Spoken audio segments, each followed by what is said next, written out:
awareness, and it was actually a video that kind of inspired it, to say the least, but just pretty much talking about partnership and how we need to see more partnership or more teamwork in the Black community. I don't think we're really seeing it among people that are our age, or the people that are older aren't really speaking about it. The only person I feel like that really speaks about partnership and talks about marriage and understands what marriage is truly about and has explained it so eloquently is Michelle Obama. Marriage takes work, and people who are married will tell you that.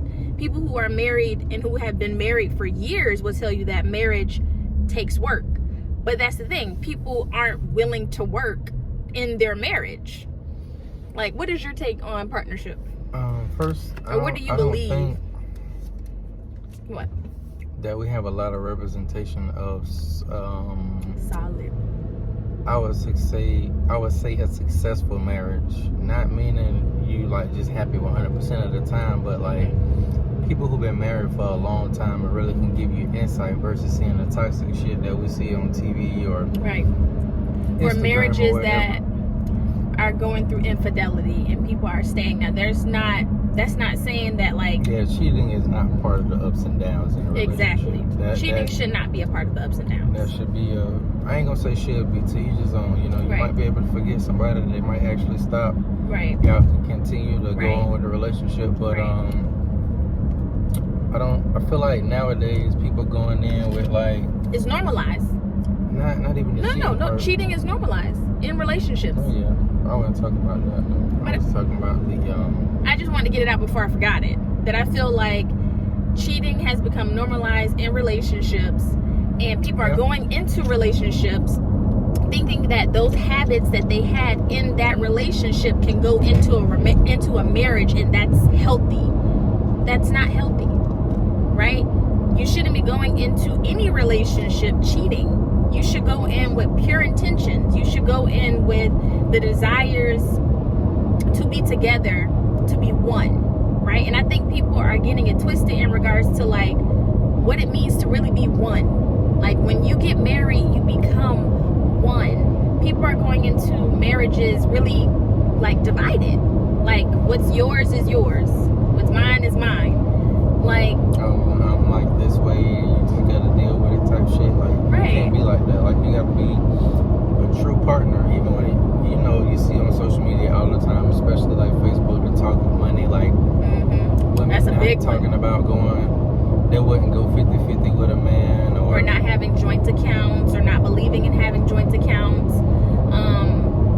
All that, or the man gotta make more money, or they're not dating the dude, or not doing this, or paying this, or paying that. But it's like you want like husband duties when you're not even trying to really be a girlfriend, talking about not cooking, not doing this, not doing that. Like there's no switch to flip for a man. I need to see that you're able to do all these things that I would really need you to do in the household, and vice versa. And then if it's a real true partnership, like it ain't, again, like it's we talked about before, no roles. But also on the financial tip, it's like the man could be up. I was just about to say that. The woman could be a stay-at-home wife, or she might be working. He can lose that job. He can lose that career. So what's gonna happen then? Right. Is she gonna be like, damn, you need to get a job, and you need to do something or that shit? This is my money. I don't know what you gonna do, but it's or like, is it gonna be okay? How are we gonna figure this out together? Okay, this is a situation that either you have not faced before, and I think that's what happens. People face situations in their marriage that are not the norm, right? Or they've just had a situation that transpired and they don't know necessarily how to work through that problem together, which is the big problem. Or there's this expectation that because you are the man in the relationship that you have to figure it out, like you have to solve it, in comparison to, okay, this happened, right, this happened and this is how we're gonna move forward. Or maybe I need to go back to work, or maybe I need to figure out a solution that's gonna be beneficial, because you never know realistically how that could hurt someone's ego or their pride or just overall mental.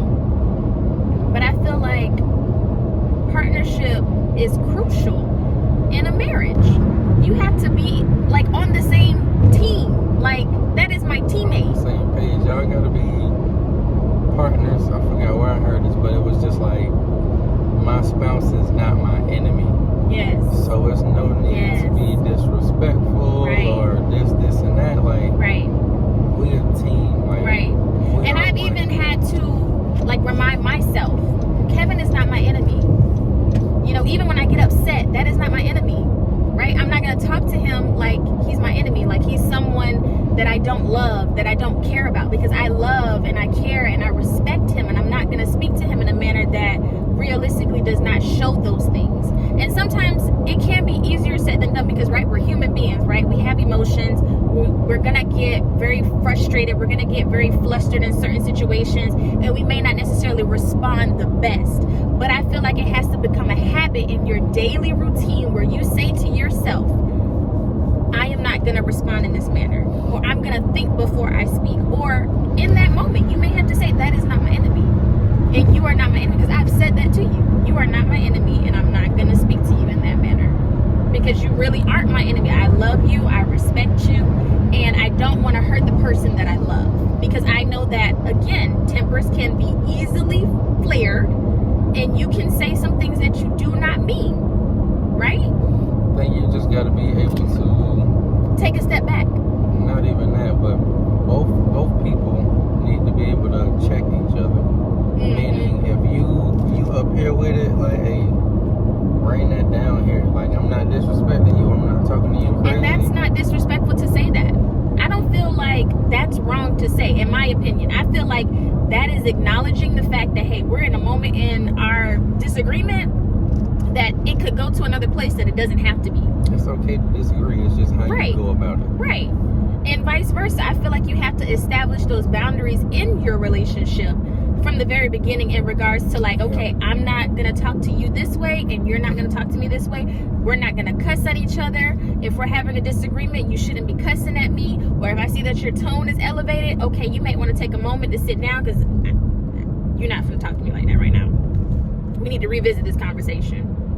Whatever you need to do, we need to revisit it. But that has to be established. That has to be something said in your relationship, so that way that person, and you have to remind that person, because not everyone's going to remember that you don't want to be talked down to, that you don't want to be cussed at. Sometimes, and in the moment, you probably ain't thinking about that. Especially, I feel like women, y'all are more. Well, a blanket would have been real nice. Y'all are more likely to say some off the wall shit, or try to say something to hurt somebody type shit. Men, I ain't gonna say our men don't do that, but I don't operate like that. I ain't gonna say nothing disrespectful, because it's no point. Like, why? If you my partner, we really don't need to be at odds. We already got enough shit going on mentally, physically, outside the house, working, family, just kids, like whatever. Like, y'all need to be each other peace of mind. Like, all that extra shit. You got bad habits and traits, and just like, oh, that's just the way I am. Like, you can't work on that. Work on that. People don't have to tolerate that shit. Right. If you know that you got a slick ass mouth, you need to tone that shit down. You need to think before you speak. If you know that your spouse doesn't like that, or that pushes his buttons, why push his buttons? Men too, though. Like, men can get disrespectful and calling the bees and the hoes and all that. That's not okay. But that's what I'm saying though, because that's not okay. People operate that like that, and I feel they like do, and that's not okay. Especially in our times, like people talk. You to can't. each You other will like never. That's not even my name. It's not. There's no such thing as calling me out my name, because that's not my name. I mean, shit. Look, Krishan and Blueface got a whole goddamn TV show, and that's pure toxic. And that's the thing. We need to have better representation of young couples who actually respect each other, who value each other, and actually know how to communicate in a healthy way. And I don't think there's anything wrong with a couple going to counseling and truly getting, or just taking classes on communication, how to effectively communicate with one another, because that's the biggest downfall in a marriage, is poor communication, or not being able to recognize the way that they are communicating is actually not healthy. Because a lot of things come from your childhood and how you were raised and how people talk to you, or how they may have talked down to you, and realistically how, like, you may have like just a natural response to just say whatever. You don't have to carry that shit with you from childhood though, because it's, in But conversations sometimes that we have. But sometimes you don't recognize it. No, that's true. Because you have pointed out many things to me that I have had to work on, because I am a naturally blunt person. And his childhood is a little bit different. And how my childhood is a completely different. So I'm very blunt with how I say things, and sometimes it doesn't come off the best way, but he has learned that I have the best intentions, and that realistically, ooh, it got real dark in here. Might have to put the light on. Yeah, oh no, it's actually fine. It's fine. Oh, excuse me. But like, I mean well, right? But sometimes my delivery may not be the best. But he had to tell me that, right? And he had to continue to express that to me in order for me to understand that, hey, I may need to take a step back. How I'm saying it is not, he's not receiving it the way that I want him to receive it, right? Or I think I'm expressing this in the best way that I think possible, but it's not being received that way. So realistically, your spouse has to vocalize that to you, and then you have to be open and receptive to that feedback that, hey, what you're saying, it's not really, like, it's not nice. You may think that you're saying it nicely, but it's really not nice. Like, but again, you have to be willing to take that feedback. But also, that's another thing. Like, in our relationship, he can't take feedback, but I can take feedback. You can't take feedback. But see, no, but that's the thing. Like, this is us being transparent, realistically. It's about what you say and how you say it. It ain't about the feedback. It's about, again, your delivery, your tone, the shit that you say. Like, all that matters, your gestures, all that. Your body language. All that is important. Because, again, back to partners, being, in a partnership, why be that way? But just be receptive of, like, hey, I don't like the way that you're talking to me. Or whatever the situation is. And you can't take offense to that, though, if someone says that to you. I think we're so defensive in our society. Like, we always feel like we have to have the last word, or we feel like we have to respond to everything that is said to us. You do not have to respond. You could simply just listen. There's a such thing as active listening. We don't do that enough in our society. We actually, we listen with the intent to respond. We just don't listen just to listen. And that's the difference. When you're trying to communicate with someone, you have to actually be an active listener and not just listen to respond. But I think, like, again, we need true representation of what partnership, and not just partnership in a marriage, but partnership in the other elements of your marriage, right? We have 2 boys, right? And they are a handful, right? And as we've mentioned before, we don't have any gender roles. Right? I just feel like whatever he's doing that involves the kids, or if I need to do something that involves the household, like, it's no task of whoever does whatever. Like, well, they need to be able to know how to do all that stuff anyway. Because right. It's going to be a point to where they get off on their own. They're not going to be living with no woman right off the bat. So it's just like, or, a female not going to be living with a dude right off the bat. So it's just like, you need to learn how to do those basic things for yourself. Right. Take out the trash, wash the dishes, vacuum your floor, sweep, clean your bathroom, wash out your tub. Right. Don't just do no surface clean. You pissing, I'm pretty sure you done got some back there on the back of the toilet, especially little boys. Oh my God, that little white round part on the toilet, gots to hit that shit. I mean, that should have been a necessity in general, but it's even more of a necessity with these 2 little boys, because some nights you just don't know where you're aiming at in the middle of the night, it looks like.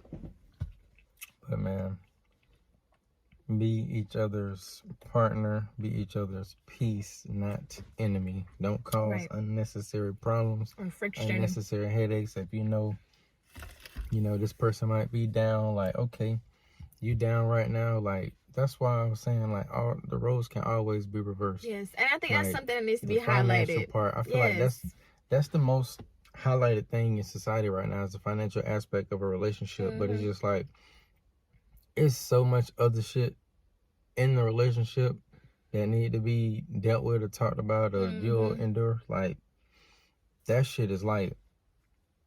But again, I don't know, for some reason it's just like, I feel like in this society, or like, what do you mean, our age group, where it's just like women looking for men to just be sole providers, and like they're not bringing anything to the table as far as like on the financial side of it. They're not even willing to, because again, like us, I worked for 4 years. She was a stay-at-home mom.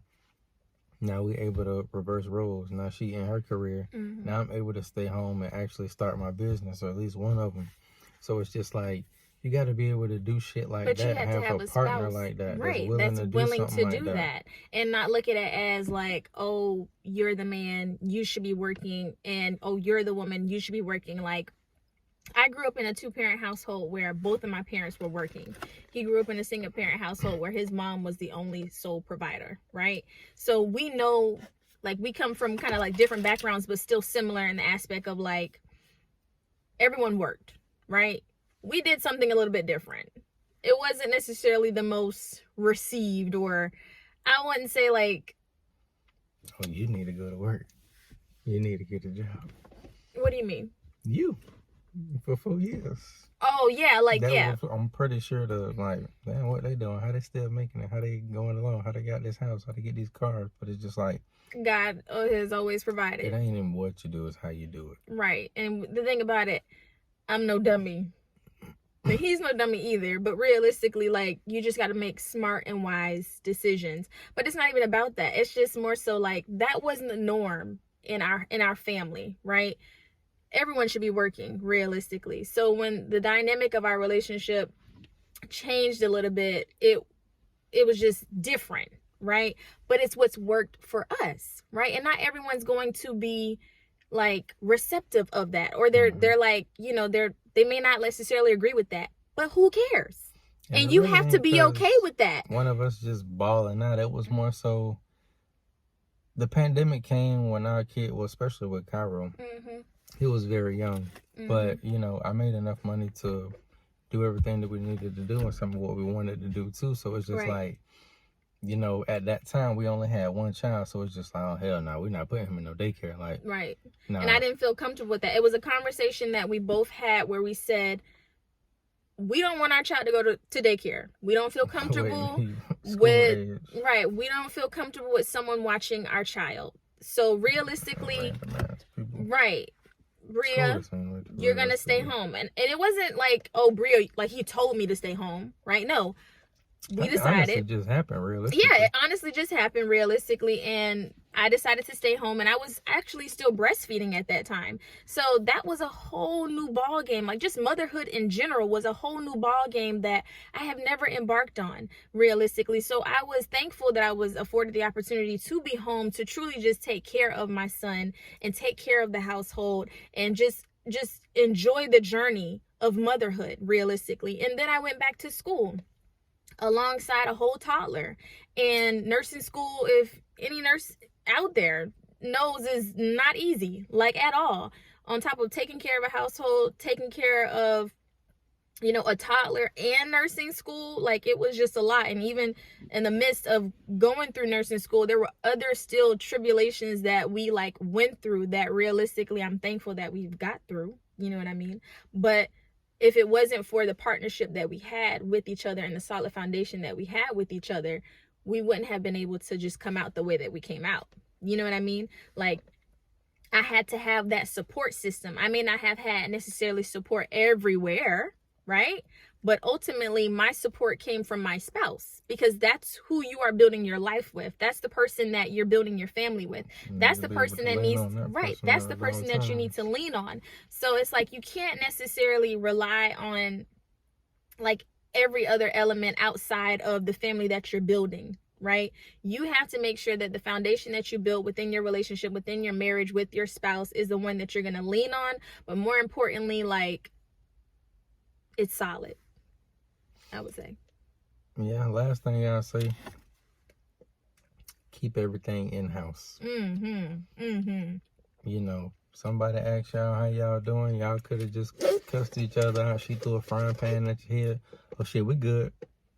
It ain't nobody business, because you putting somebody in your business. Right. Now they gonna be looking at that person Right. funny or crazy, and then 30 minutes later, hour later, however much time go by, y'all right back normal, y'all right back straight. So it's just like, don't embarrass ain't no yourself. need to really put your That's business literally out what there you're like that. doing.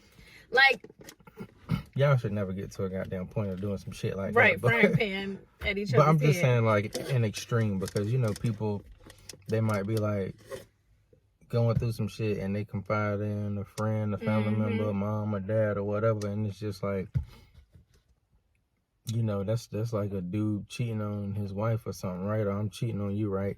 And then you tell your mama about it, and then I'm coming, hey, Miss Linda, how you? Nigga, you fucking around on my door. You don't get your ass out of here. Like, how you expect them to be after receiving information like that? Right. So it's just best to keep that in-house. Keep everything in-house, right? Work everything out. And I think that's a very valid piece of information. Like, unless you're having a conversation with your spouse in front of another married couple that you feel that you want to talk about something with or share a certain perspective with, I feel like that's cool, because we've had like our friend Vaughn and her husband, we have shared. Well, we love them, but but I'm saying we've had conversations with them in regards to marriage, and certain conversations we've had, and we felt comfortable to share certain things because realistically they're married just like us. But that's the thing too. It's just talking about, going back to the beginning of the video, it's like the representation and examples of married couples, you don't have many. So most married people still got friends that's single, or, you know, maybe they got a child out of a relationship or whatever, so they're single parents. But it's just like, married people need to have married friends, because I feel like, Not saying that you can't have friends that are not I ain't married. even gonna say married, like, but even people who are in an actual, like, relationship, they've been together for some years, like, y'all got common ground, y'all can talk to each other, y'all can, you know, exchange information type shit like that. But I feel like, I ain't gonna say people who are single, like, it wouldn't be valuable, but it's just like, you ain't really got much to relate to, because they're not gonna understand the dynamic of the relationship, like how this house, my wife or husband, the kids, like, this shit is first. First and foremost, before I do anything, go do whatever the fuck, like, this is priority number one. Like, I ain't going to do this or do that because we're doing this or just whatever. Like, I feel like when you in a relationship, you got kids and all that, like, you understand that dynamic. But someone who is not necessarily married may not completely understand why that person is saying, not no, doing that day-to-day I shit. can't go and do X, Y, Z. Because giving baths and date nights and making sure they're straight and cooking and it's cleaning, a lot to balance, especially when you're trying to be a parent on top of nourish your marriage, your relationship, date each other, constantly going out on dates to just continue that relationship and nurture that relationship, and then nurturing the relationship that you have with your children. Like you just said, like, it's a lot. Doing baths every single night, doing homework, cooking meals, cleaning the house, doing grocery shopping, figuring out what we're going to eat.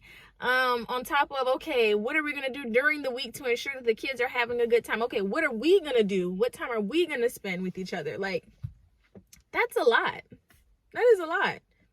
So not everyone's going to understand why you may say no, or why you can't do X, Y, Z. Because realistically, they don't understand the inner workings of your marriage and what that looks like every single day. Definitely. But that's why you need a partner to do these things, so you ain't got to do everything by yourself. I ain't saying settle either, though. No, don't settle. But realistically, again, having a partner to do these things with is very vital. I agree with you 100%. I think we gave them enough. You know, we got to I always come from the grocery store. We got some groceries in the trunk right now that we need to put up. We do. Bye, y'all.